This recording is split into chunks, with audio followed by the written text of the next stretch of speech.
The 17-year-old Holden Caulfield from New York is placed into a psychiatric hospital on the West Coast, and he tells us all about the crisis he went through from last Christmas.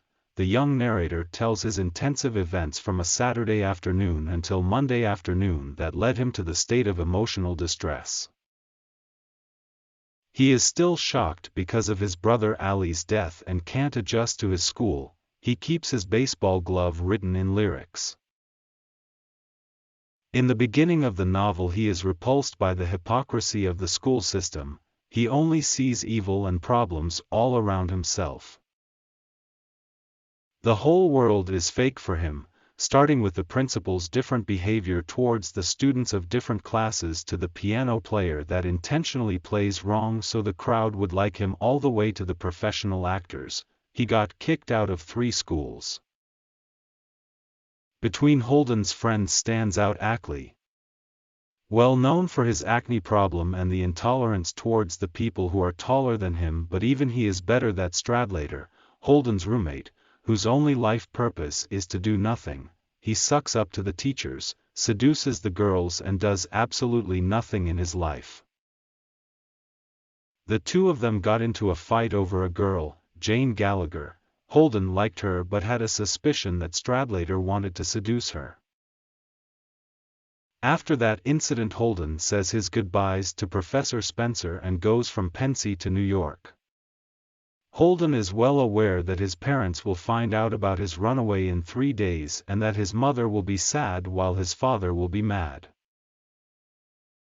Since he had enough money, he decided to spend 3 awesome days before heading back to his parents and his reality. He is about 5 feet 10 inches, and has grayish hair but still doesn't look older than 16. He decides to stay in a suspicious hostel and goes to a lounge to drink a whiskey, but the waiter doesn't want to give him alcohol. He is repulsed and orders a Coke instead.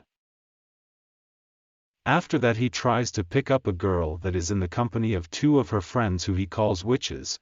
He dances with them, pays for their drinks, and in the end she rejects him like a child. He is upset, takes a cab and goes to Ernie's in Greenwich Village. It's a place where everyone over 16 can get a drink.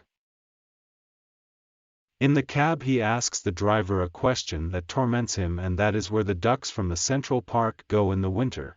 The cab driver isn't very talkative. He came to Ernie's and enjoys his drink. The surrounding is going to his nerves because everyone seems fake and the high school colleagues talk in vain and admire the music because they consider it to be very intellectual. He encounters his brother DSX. He went to Hollywood to write scripts, but Holden believes that he is selling himself. He decides to win her over, but he sees she is fake and only wants to get to his brother over him. Depressed Holden goes back to the hotel where the lift boy offers him a prostitute. He accepts, and when Sunny came into the room he can't get along with the situation and pays her the $5 he promised. She comes back with Maurice that takes Holden's money and punches him in the stomach. Holden experiences this event as a great humiliation for his first day in New York. The next day he left the hotel and went wandering around the streets of New York. He called his friend Sally that he likes occasionally and arranges to meet her in the theater. After that he encountered 2 nuns and gave them each $10 even though he was running out of money. He decides to wander down Broadway. He actually wanted to call Jane and his sister Phoebe.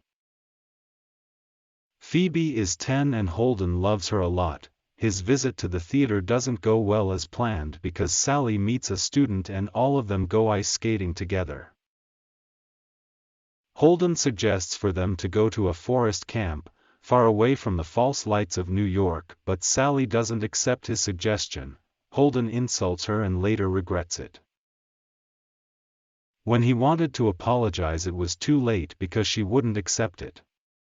After that he called his acquaintance from long ago and they meet in a fancy bar.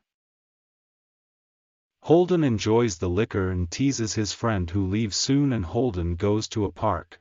He decided to see what happens to the ducks, but rain started to fall. He realizes he was running out of money, so he decided to sneak into his parents' home hoping to see Phoebe. He was lucky because his parents weren't home and the maid was asleep.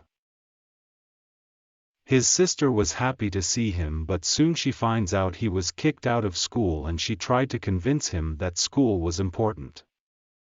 He told her how he was sick of school and she partly understood him. His parents got home and before he leaves, Phoebe's reminds him once more of the importance of school. In the last second he told her he was heading for the west. He turned off the light and his mother walked into the room. Phoebe doesn't want to admit that Holden was there and even takes the fault for the smell of cigarettes. Holden sneaks out and goes to see his old English professor. Even though it's early in the morning, he welcomed him in. Holden listened to his words and another lecture about the importance of school. Finally Holden fell asleep on the couch. In the middle of the night he is waken up by his professor stroking his head and Holden gets scared that he is a homosexual, so he went to sleep in the Grand Central train station. In the morning he, once more, wandered the streets of New York, left a note for Phoebe in her school and arranges a meeting with her at a museum. Phoebe comes carrying a suitcase and she is very disappointed when her brother doesn't let her go to the West with him. They go to an amusement park where Holden convinces her to take a ride with him.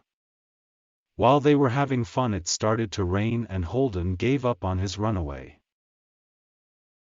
He decided to face whatever was coming his way. In the end Holden reveals that he is in a mental institution. The psychoanalyst was questioning him about his future behavior after he goes back to school. Holden answers that a man can't know what will happen until it happens. The novel ends with a short epilogue in which Holden informs us about his current state and his brother's D.'s visit.